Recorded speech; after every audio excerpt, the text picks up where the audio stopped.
మనకి 'Varanasi' movie event అయిన తర్వాత 'వారణాసి' టైటిల్ రివీల్ అయిన తర్వాత చాలా కాంట్రోవర్సీస్ అయ్యాయి. మనకి తమిళనాడులోని వారణాసి అన్న యూత్ అయితే రాజమౌళి మీదే కేసు ఫైల్ చేశారు.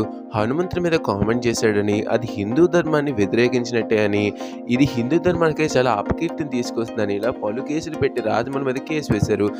రెండో కేసు వచ్చేసరికి 'వారణాసి' ఈవెంట్‌లో మహేష్ బాబు నంది మీద ఇచ్చిన ఎంట్రీ మీద కేసు వేశారు. నంది శివుడు వాహనమని, అలాంటి నంది మీద ఒక సినిమా యాక్టర్‌ని కూర్చోపెట్టడం ఏంటండి? దాని మీద ఎంట్రీ రావడం ఏంటి?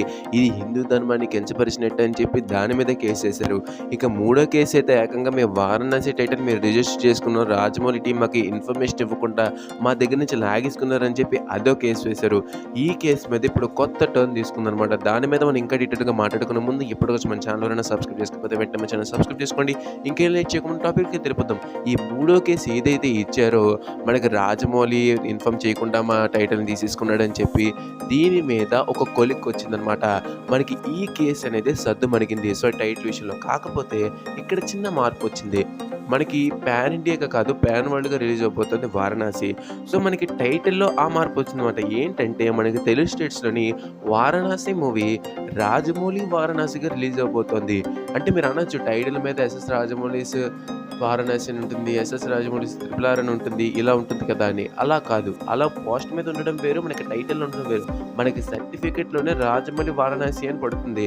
కానీ మిగిలిన స్టేట్స్ అంటే తమిళనాడు, కర్ణాటక, మలయాళం, నార్త్ ఇండియా ఇంకా అలాగే యూఎస్ స్టేట్స్‌లోని 'వారణాసి'గానే రిలీజ్ అవుతుందనమాట. సో, ఇదనేది బెనిఫిషియలా, అన్‌బెనిఫిషియలా పక్కన పెడితే మనకి ఇంతకు ముందే మహేష్ గారి మూవీకి ఇలాగే అయింది. అదే 'కలేజా'. 'కలేజా' మూవీ రిజిస్టర్ అయిన తర్వాత ఆల్రెడీ మీరు రిజిస్టర్ చేసుకున్న ఎలా తీసుకుంటారు అది ఇది అన్నప్పుడు 'కలేజా' మూవీని 'మహేష్ కలేజా'గా మార్చి సర్టిఫికేట్ తీసుకొని రిలీజ్ చేశారు. ఇప్పుడు కూడా అదే అవుతున్నది. సో, మనకి తెలుగు వర్షన్‌లో రాజమౌళి 'వారణాసి'గా రిలీజ్ అవుతుంది. మిగిలిన స్టేట్స్‌లో 'వారణాసి'గా రిలీజ్ అవుతుంది. ఆ కేసు సద్దుమణిగింది కాబట్టి మనకి ఇదేదైంది. లేకపోయి ఉంటుంటే టైటిల్‌లో ఇంకేం మార్పులొచ్చేవో మనకైతే తెలీదు. సో, మరి దీనిపైన మీ అభిప్రాయం ఏంటో కింద కామెంట్ చేయడం మాత్రం మర్చిపోకండి. వీడియో మీకు నచ్చినట్లయితే లైక్ చేసి షేర్ చేయండి. ఇక్కడ వీడియో కోసం మన ఛానల్ సబ్స్క్రైబ్ చేసుకోండి. Thank you for watching video. జై హింద్.